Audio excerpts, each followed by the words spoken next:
because I've got my next guest in the studio with me, and I wanted to talk to him rather than listen to music at the moment. And that's Andrew Fenwick, and Andrew is for the Legalise Cannabis Party. Now, we spoke previously, and obviously you must have been happy enough to think that there was some benefit coming into 2CHR, so you're back here again to talk to us again. I am, Warren, and thanks for having me back. Oh, my pleasure. It wasn't a one-sided invitation. I was actually invitation. I was actually asked to come back, so it must have been too unpleasant for you either. I know. It's good to be able to get people to come and have a talk and outline what they believe and what they stand for in life, particularly in these times when not necessarily the major parties holding full strength. Other minor parties have got more and more influence, as we saw with the Teals in the last election. Yeah, absolutely. And I think there's definitely, and maybe it's just the disgruntled voter who aren't getting what they want from the major parties and they're protesting, or maybe they are seeing something in the individuals that they would like to see as their representatives. There's also a different age profile. It is, yes, definitely. The loyalty to parties has definitely dropped off with it, and like from the Labor Party point of view, union membership's down. That whole affiliation between unions and the Labor Party has definitely faded over the years. It certainly made a difference that though that there are more parties putting their hat in the ring, so to speak. I mean, there are 7 candidates for the seat of Cessnock. Not necessarily needed 7 candidates, but that's the way it is. It does give people more choice, so it's a good thing that people can then perhaps get a little bit of a protest vote if they want to see it that way, or a vote for something which they believe to be important in life, such as legalising cannabis. And it does. If nothing else, it's like a mini referendum on everyone's individual issues. It is. That if people don't believe they're being heard through other avenues, then they can post a vote, and if a party like Legalise Cannabis pulls 10%, well, the major parties looks at that and goes, well, we just lost 10% of the vote because people want something to change. And maybe have a look at where their platforms sit. Have you had any feedback, any polling, anything that makes you have any indication of how you will go? No polling, but nobody seems to be doing too much. I've seen a few betting agencies doing some things, but no official pollings. That's the biggest problem in life these days, is betting agencies are there for everything. They are, aren't they? Yeah. They really, it's getting to be quite a problem. Quite ludicrous, one of the things that I've spotted locally is that I haven't had anyone say they're not supporting it. So everyone I'm talking to in all age groups either fully support it or can't think of a reason why it shouldn't happen. So that's very positive in terms of people's state of mind. But if you look at how the party has fared in the last 3 elections that they've been into, in general they run around that 7-8% of the vote. And so we're expecting at least that. Which, if we do better than that, that could see 2 people in the upper house, which would be good. In terms of, they're both, the top guy on the upper house ticket's a seasoned politician, so he'll be happy in the house, he'll fit in there. And the other one's James Matheson, who's known for his Australian Idol and that sort of television notoriety. Well, he's actually a strong advocate, and he actually approached the party to be a part of the campaign and to try and get it moved along as well. So they're the top 2 that I would expect would probably get an upper house seat. Okay, well again, that doesn't mean that your party's going to wield a lot of power in regard to legislation, but at least it gives you a voice. It does, and it all depends what else happens. The Greens are actually already have the legalisation of cannabis in their party platform. They did very well in Victoria, and they did very well in Queensland at the federal election, so maybe they might get an extra seat or 2 as well, and then you're starting to look like a voting bloc then. On that issue, and that's in reality pretty much the only alignment that the 2 parties have. But as a voting bloc on those issues, and it's paid off in Victoria. They've already got a bill in now to change the laws about driving, so that people who have a prescription for cannabis can have a legal exemption or a medical exemption for the presence of THC in the system? It's hard, isn't it? It's hard to perhaps convince voters when they see television programs such as the ones that drug and alcohol testing is done by the police on a regular basis with drivers. Yeah. And they certainly indicate in those programs that cannabis is going to affect the people's ability to drive. Yeah. And they quite clearly indicate that. They do indicate that, but that is a television program. Exactly, yes. And the science doesn't bear that out. Some very recent studies where they actually took people on the road and had them at various levels of impairment or more dose, and they were doing saliva, urine and blood testing to test their THC levels. There was absolutely no consistent correlation between THC and impairment. Mm. It depended on the user, how often they used, the quantities they used, how they imbibed it, or in fact, some people's driving actually improved. Because if you think about somebody who's using cannabis to ease their anxiety and stress levels, those people actually became better drivers because they weren't so tense on the road. So the actual presence of THC proves nothing, and so much so that Tasmania doesn't test for THC anymore. Yeah. Because road safety should be about road safety, and if we're going to test for things that affect road safety like alcohol, there's a definite correlation between the amount of alcohol in the blood and the impairment, so you can measure it and say, well, we're okay with somebody being 0.04, we're not so cool about them being 0.055 because the level of impairment's unacceptable. Yeah. So there has to be a lot more experienced judgments in regard to this, though. At the moment, I don't think the science is being supported by the amount of research that's being done. Oh, there's a lot out there. And I think that the 10 years of, like you think, in terms of full legalisation, we've got over 10 years of international experience now. Yeah. And that's where the data's coming from. And Yeah, we're not seeing an uptick in cannabis-related car accidents or deaths, or in fact in some countries, like one of the concerns about cannabis is that the youth will start smoking it and it's bad for young brains. But what they're finding in these older marketplaces is that the youth consumption is actually dropping off. So whether it's just because it's not a rebellious thing to do anymore because you can just go to the shop and buy it, or that it's not cool because mum and dad do it now. They've also got the new thing that's come along now, that's vaping, which is probably, in most cases, going to be worse. There's some issues about vaping.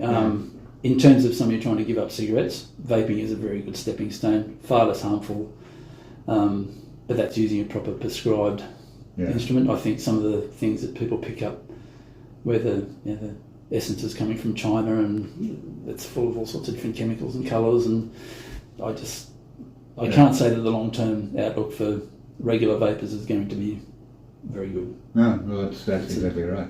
That's exactly right. One of the other difficulties I think that people face today is that there's a lot, even though it's totally prescribed only, but there's a lot of painkillers of fairly hefty strength available. I personally I had a really bad night last night, so I dived into my endones, which of course they're an oxycodone. I'm not driving, so that's something I wouldn't do. But the point is the pain. A lot of people are in. They're looking for these sorts of solutions. No, I came across a guy, and I don't think I mentioned it last week. A local here, he had 20 years of heavy painkiller use under his belt, and he's down to 0.5 ml of cannabis oil a day now. And he had serious back problems and all sorts of joint problems throughout his body, and it's got to be better for him to be taking 0.5 ml of extracted oil than it is to be taking 20 years of pain medication. That's right. So, and some of that pain medication is pretty severe treatment, really. Yeah. It's certainly not something which you could say is going to be good in the long term. There's no question about that. It's not a cure. It's really just to make somebody comfortable. That's right. And there's a lot of issues around that too, in terms of end of life care. That cannabis is actually really, really good for people at the end of life from a various painful disorders and cancer treatments and things like that sort of debilitate them and take their appetite away or make them feel nauseous, all those sort of things. Yeah. It's actually quite a good tool for these people to have an enjoyable life. Tell me, you obviously, as a party, in consultation with other parties, other groups, what is the reaction to your party, Legalise Cannabis Party, from the major parties? And I'm talking major parties, I'm talking Liberal Nationals and Labor, of course. How do they sit in regard to your party? It seems to be varied so far. So the experience is Western Australia and Victoria. Mm-hmm. In Western Australia, my friend over there, Brian, did report back that there was a bit of a nickering in the background about these stoners turning up. And of course, Brian's a very highly qualified doctor who's worked in countries all around the world and is highly educated and articulate. So he is turning that around in terms of their perception of him, because he's a very good politician as well now. In Victoria, though, instantly the government responded with these more relaxed ideas around the driving, and the Labor Party is actually backing that down there to get it through, and there seems to be a lot of support from both sides of the houses to get those laws changed to be more fair to people who have prescribed medication. Yeah. Mm-hmm. So it's hard to say. I think our Conservative government in New South Wales at the moment is very conservative. I don't think we've had one this conservative for a long time. And at this moment, Chris Minns' team hasn't indicated that they're going to move on any of these laws, but that might change depending on how many people get into the upper house and how much of a vote they lose across the board. So. Yeah, okay. And so what are you saying to people in the electorate right now that they're looking at 7 candidates on, only 6 of them are effective candidates now, but 7 names on the ballot paper in Cessnock. They're looking at 7 names there. What are you saying to them in regard to your party? The main thing I'm trying to get across to people is we've had 100 years of Labor members sitting in this seat since 1913. It could be just time for a change. There's a lot of things that need attention that I think the progressively complacent safe seat has affected the area. And you can see with the Upper Hunter, where it's been a bit touch and go over the last few elections. Just a few weeks ago we had both ministers and shadow ministers up there splashing cash all over the place, and neither of them came to this electorate, even to stand by their own candidates. Yeah. They went around the electorate, went into the Upper Hunter, sprayed money everywhere, and went home. And that gives people an indication of what happens when you're not a safe seat anymore. Yeah. And I'd like to see the people at Cessnock make the Labor Party fight for 2027. Give somebody else a chance now, and make the Labor Party earn the next seat. Because it's not always been 100% Labor. We did have a shift to Liberals a few years ago. 3 years as a protest vote against gun law change. That's right. And look, even I didn't like Barry Unsworth. So, but protest votes are dangerous sometimes, and we also ended up with Nick Greiner because of the protest vote. Yeah. So. Now, what I was wondering there is, I was going to make the point that was one issue problem for Labor, and that was the gun laws. And unfortunately, was picked up in a slightly different way. It was treated as a political tool, but it did change the government at that stage. Now, yours is a one-issue party in many ways. Do you see that there's that possibility of influence in electorates? There could be, and like we've got candidates in 23 seats in the lower house. So this isn't they haven't gone into this and turned it into some sort of a dinky election stunt. They've put candidates everywhere. It's been a lot of work, and you've got to give it to the volunteers that are doing the work. They have been working so hard in the last month to put all this together. And I mean, personally focused back here on Cessnock, I'm a well-qualified candidate, both as a person and as a life experience. So even though my party leaning towards the legalisation of cannabis is important to me, trying to bring more government attention to the area and resolving some of the things that have been unresolved that were, unfortunately, the focus of the Honourable Sitting Member's inaugural speech, are still the biggest problems we've got. Yeah. And I just think there hasn't been enough. And even backing back to when I was working up here with the public health program, they were scrimping for money to try and get money off the government and just to run a program to help people reduce their heart attack risk. It shouldn't be that hard.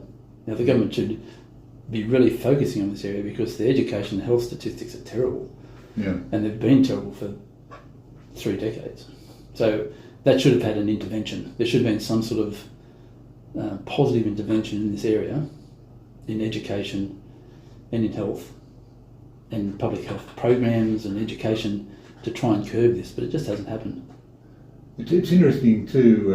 You've said you're putting yourself forward as a candidate that's got claims.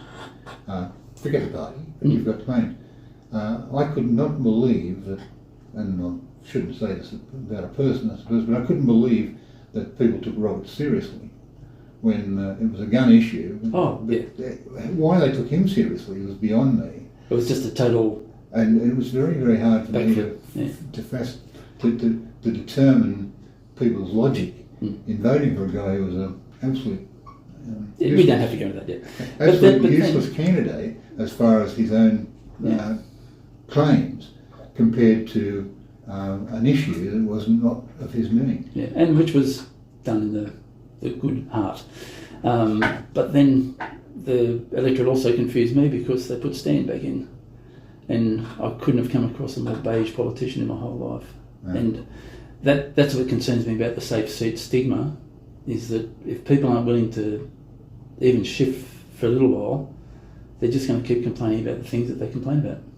Yeah. Because they're not going to change. And most of the people that I'm interacting with are saying, it's time for a change, when everything's fixed, being a safe seat's not good, but I can't talk to 50,000 people, so we can only assume that there's a bit of a feeling that people have had enough of inaction or being skipped.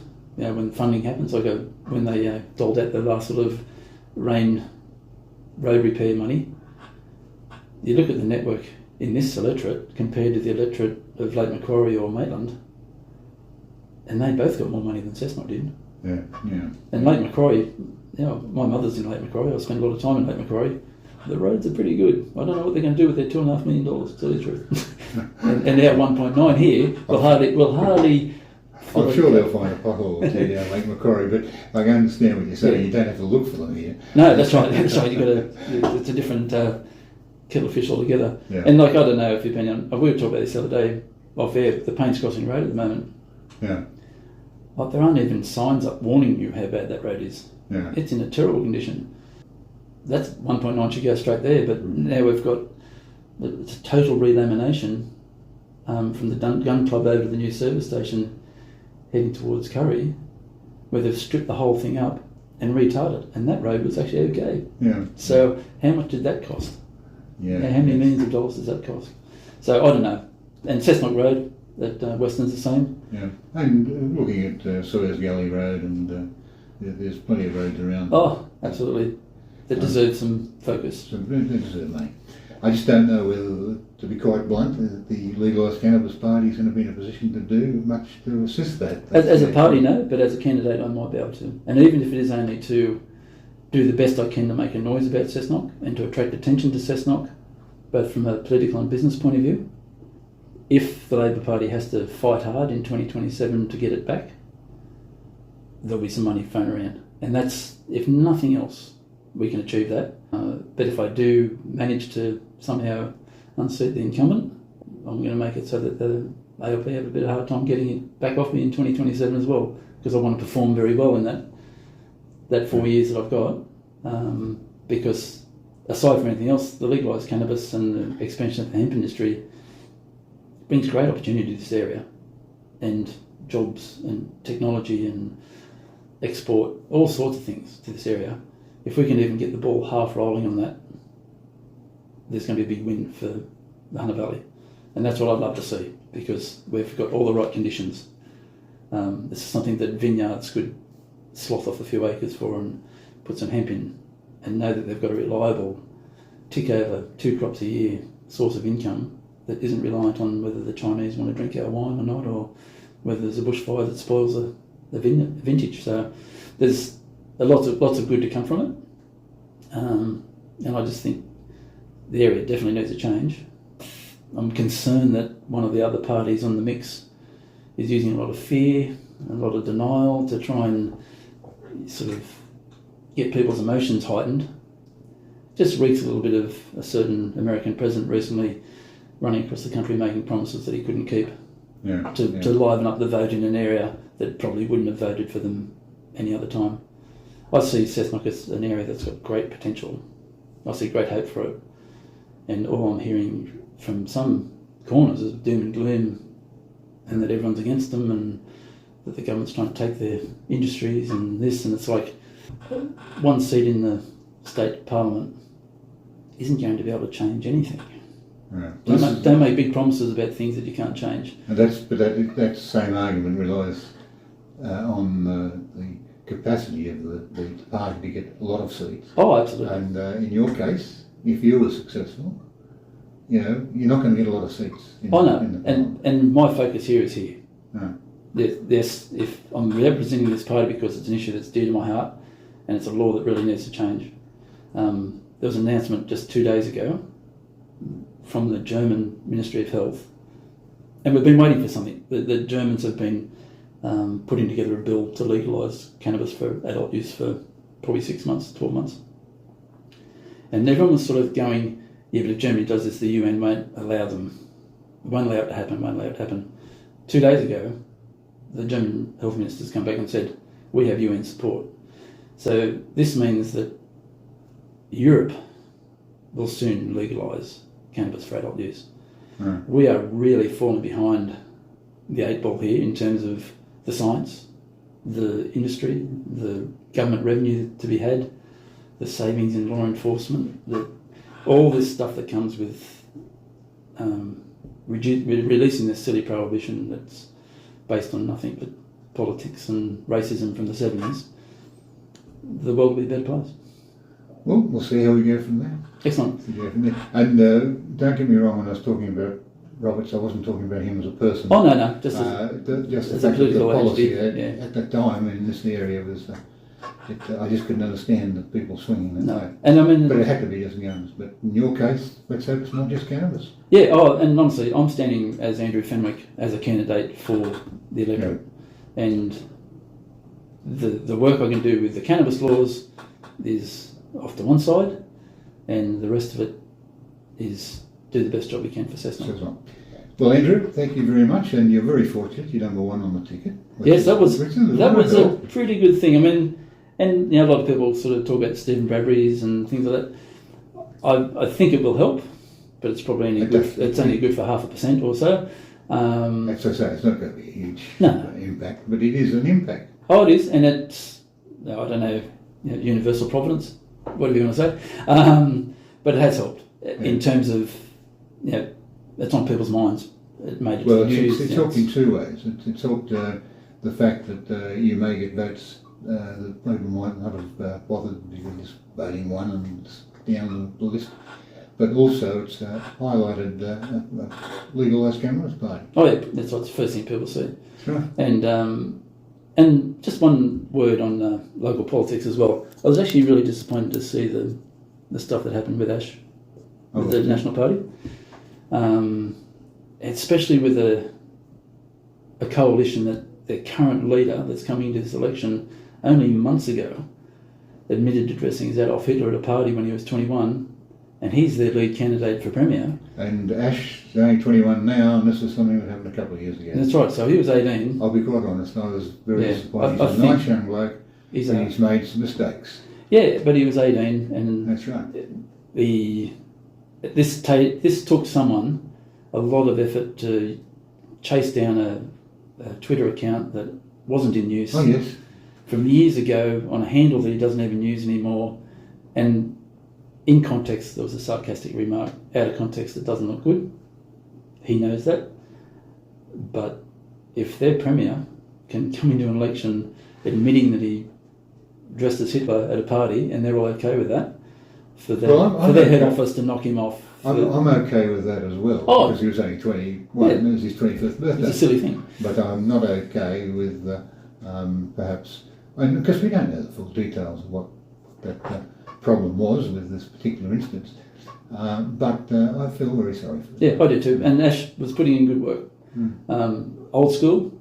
Now it was really old school political hustings that he was working. Yeah. The benefit of part-time work and youth.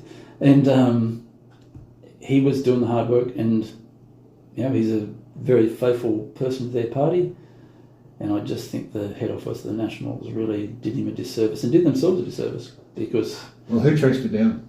Who chased the story down? I can't tell you what I know about that bit. But let's say somebody put a lot of effort into doing that. That's exactly right. To nobble a kid who wasn't going to take the seat.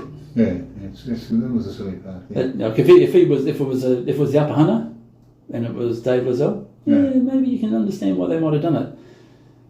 Yeah. We're talking about 20% of the vote here. And an 18-year-old and 19-year-old. On Twitter, of all things. Yeah. Who cares about Twitter? I've never looked at it, so I wouldn't know.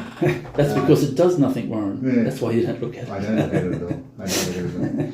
Thank you very much for coming in, Andrew. It's always been a pleasure to catch up with people that have got passion about what they're doing and what they're standing for, and you're no exception to that. You've got passion about legalising cannabis and what that may mean for people that are in poor health, pain or whatever, as well as you're obviously passionate about doing things for your electorate. Certainly am. For the area. So it's a pleasure to meet you. Yep. And it's been a pleasure to have you in here to have a chat on air. I hope that there's a few people out there that will look at the how to votes now a little bit differently and say, well, this guy is a serious contender, and he's serious in wanting to be a contender. Yeah, that's right. And it's not just a message. Yeah. For the lower house. The upper house is a message. Lower house, you've got to be a candidate on local issues. So. Well, this is exactly right, and I think at the moment it's a good opportunity for you to get out there, test the water on a number of scores. Maybe, just maybe, you might have been better off as an independent. I don't know, but it doesn't matter. You've still got a party policy that you adhere to and that you're strong about. Yeah, and this isn't the last election. No. Okay. Great. Thanks, Warren. Thanks for your time. Andrew. Thanks once again for coming in, my friend. My pleasure. It's a pleasure to catch up. Maybe we'll talk to you after the election. We'll have a little roundup of the results and have a chat about that. Very good indeed. I look forward to it. Okay. See you then.